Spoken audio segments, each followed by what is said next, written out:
గత 10 ఏళ్లుగా గత ప్రభుత్వం ఈ రేషన్ బియ్యం కింద సబ్సిడీ ఇవ్వనందుకు సివిల్ సప్లైస్ కార్పొరేషన్ యొక్క డెట్ వీళ్ళు అధికారంలో వచ్చినప్పుడు 3,300 కోట్లుంటే ఈరోజు 56,000 కోట్లకు పెరిగిందని చెప్పి నేను మనం చేస్తున్నాను.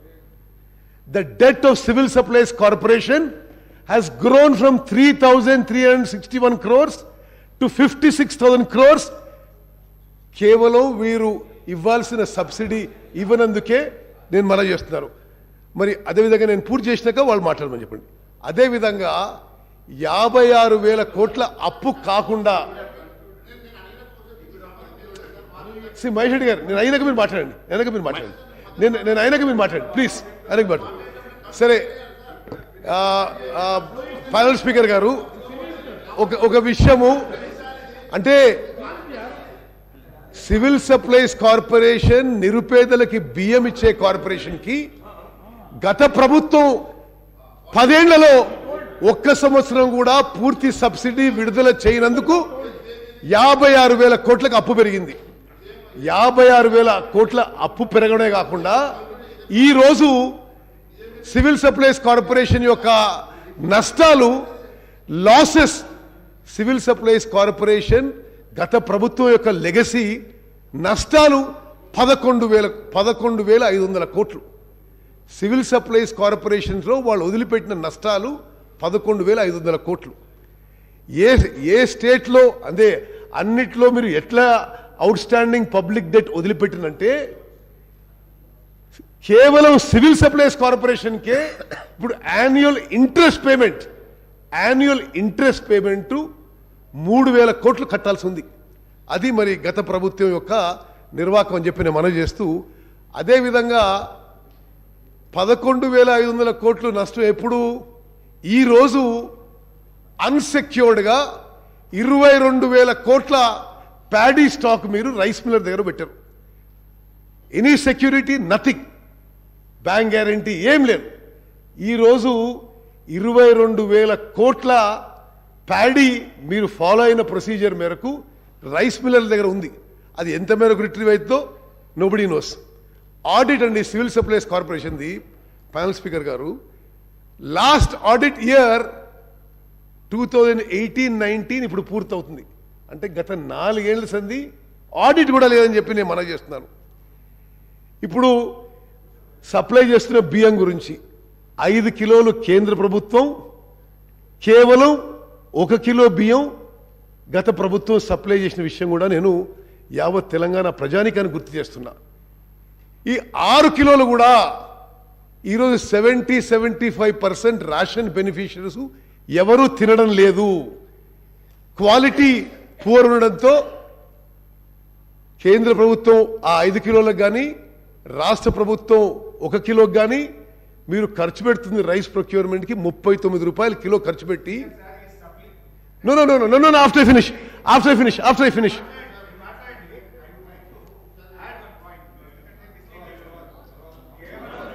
అరే నేను అయిపోయినా మాట్లాడేసాను కానీ మీరు గంట మాట్లాడుతూ సపడే కూర్చున్నావు.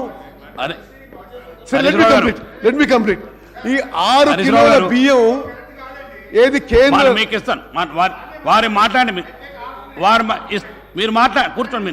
మీకు ఇస్తాను. వారు మాట్లాడి మీకు ఇస్తాను కూర్చోండి. వారిని మాట్లాడండి, తర్వాత మీకు ఇస్తాను కూర్చోండి. మీకు ఇస్తాను కూర్చోండి. మీకు ఇస్తాను హరీశ్రావు గారు కూర్చోండి.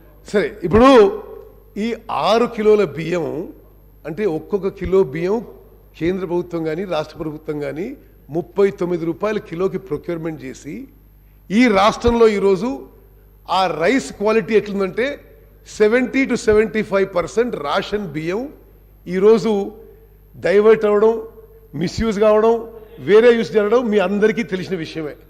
అది ఇప్పుడు సివిల్ సప్లైస్ డిపార్ట్మెంట్ మరి గత ప్రభుత్వంలో పనితీరు. అదేవిధంగా వీళ్ళు ఎంత పొలిటిసైజ్ చేశారంటే సివిల్ సప్లైస్ కార్పొరేషన్ ఇంత ఇన్డెట్ ఉన్నా కర్ణాటక, తమిళనాడు రాష్ట్రాలు ఈ స్టాకులు మేము కొంత కొనుక్కుంటాం, నెలకి 2.5 లక్షల టన్నులు మీ దగ్గర బియ్యం కొనుక్కుంటుంటే స్టాక్ ఉన్నా సరే కేవలం పొలిటికల్ కారణాల వల్ల వారికి ఆ రైస్ అమ్మలేదనే విషయం కూడా నేను ఈ సభ దృష్టికి తీసుకొస్తున్నాను. అదేవిధంగా ప్రొక్యూర్మెంట్, ప్యాడీ ప్రొక్యూర్మెంట్ విషయంలో మరి చాలా చాలా విషయాలు మాట్లాడుతున్నారు. ప్యాడీ ప్రొక్యూర్మెంటు సెంట్రల్ గవర్నమెంట్ ఇవ్వాల్సిన డబ్బులు కూడా ఎన్నో సంవత్సరాల నుంచి, సరే కొంత సెంట్రల్ గవర్నమెంట్ ఫెయిలియర్ ఉన్నా డాక్యుమెంటేషన్ సరిగ్గా చేయనందువల్ల కొన్ని వేల కోట్లు సెంట్రల్ గవర్నమెంట్ నుంచి కూడా రావాల్సింది. మీరు సబ్సిడీ ఇవ్వరు రైస్ కింద, ప్రొక్యూర్మెంట్ కింద సెంట్రల్ గవర్నమెంట్ డిలే చేస్తుంది. మరి ఈ విధంగా సివిల్ సప్లైస్ కార్పొరేషన్ ఈరోజు 56,000 కోట్ల అప్పు, 11,000 కోట్ల నష్టంలో ఉన్న విషయం కూడా నేను మనం చేస్తున్నాను. అదేవిధంగా హరీష్ రావు గారు, మీరు కొత్త ప్రాజెక్టులు మాట్లాడారు, ఎంక్వైరీ చేయండి అన్నారు. తప్పనిసరిగా చేస్తాం, తప్పనిసరిగా చేస్తాము. చేసిన వాళ్ళకి శిక్ష పడుతుందని చెప్పి కూడా మనం చేస్తున్నా. మరి ఒకటి, నేను ఒక నిమిషం, ప్యానల్ స్పీకర్ గారు, ఎంత దుర్మార్గంగా జరిగిందంటే ఇరిగేషన్ శాఖ, సరే 81,000 కోట్లు జరిగిందా, 1,00,000 కోట్లు జరిగిందా, 90,000 కోట్లు జరిగిందా, సరే those are details. 90 to 95,000 crores ఖర్చు పెడితే మరి మీ సభ్యులకు కూడా తెలవాలి. 90 to 95,000 crores మీరు ఖర్చు పెట్టిన తర్వాత కాళేశ్వరం ప్రాజెక్ట్ మీద కొత్త ఆయకట్టు జనరేట్ ఎంత అయిందండి? న్యూ ఆయకట్ ఎంత జనరేట్ అయింది? సిఏజీ రిపోర్ట్ ప్రకారము 40,000 ఎకరాలు. సరే ఇప్పుడు మన ఇంజనీరింగ్ డిపార్ట్మెంట్ చెప్పే లెక్కలు 1,00,000 ఎకరాల కంటే కొంత ఎక్కువ, అంటే ఆల్మోస్ట్ 1,00,000 crores ఖర్చు పెడితే ఓహో అని చెప్పుకున్నారు, ప్రపంచం చెప్పుకున్నారు, ప్రపంచంలోనే గొప్ప ప్రాజెక్ట్ చెప్పుకున్నారు. కొత్త ఆయకట్ created is only about 1,00,000 acres, 1,00,000 కోట్లు ఖర్చు పెడితే. మరి పాలమూరు రంగారెడ్డికి 25,000 కోట్లు ఖర్చు పెట్టారు. కొత్త ఆయకట్ క్రియేటెడ్ 0. No, because మీరు it is on state finances. మీరేమన్నారు, క్యాపిటల్ ఎక్స్పెండిచర్ అద్భుతంగా చేసినారు. నేనేం చెప్తున్నా, మీ క్యాపిటల్ ఎక్స్పెండిచర్ మీరు ఏదైతే ఈ రాష్ట్రాన్ని అప్పుల్లో ముంచినరో, ఇట్ ఈస్ ఆల్ బీన్ ఈ క్యాపిటల్ ఎక్స్పెండిచర్, ఇది మీరు జరిగిందని నేను క్లారిఫికేషన్ ఇస్తున్నా. కాళేశ్వరం ప్రాజెక్టుకి 1,00,000 కోట్లు ఖర్చు పెడితే 1,00,000 ఎకరాలు కొత్త ఆయకట్టు. పాలమూరు రంగారెడ్డికి 25,000 కోట్లు ఖర్చు పెడితే, పాలమూరు రంగారెడ్డి 25,000 కోట్లు ఖర్చు పెడితే కొత్త ఆయకట్టు క్రియేటెడ్ 0 acres. సీతారాం సాగర్ కి 7,500 కోట్లు ఖర్చు పెడితే కొత్త ఆయకట్టు క్రియేటెడ్ 0 acres. అంటే ఇన్ని లక్షల కోట్లు అప్పులు తీసుకొచ్చి మీరు కొత్త ఆయకట్టు క్రియేట్ చేయకుంటే ఈ రాష్ట్రాన్ని అప్పులో ముంచిన వాళ్ళు కాదా అని నేను అడుగుతున్నా.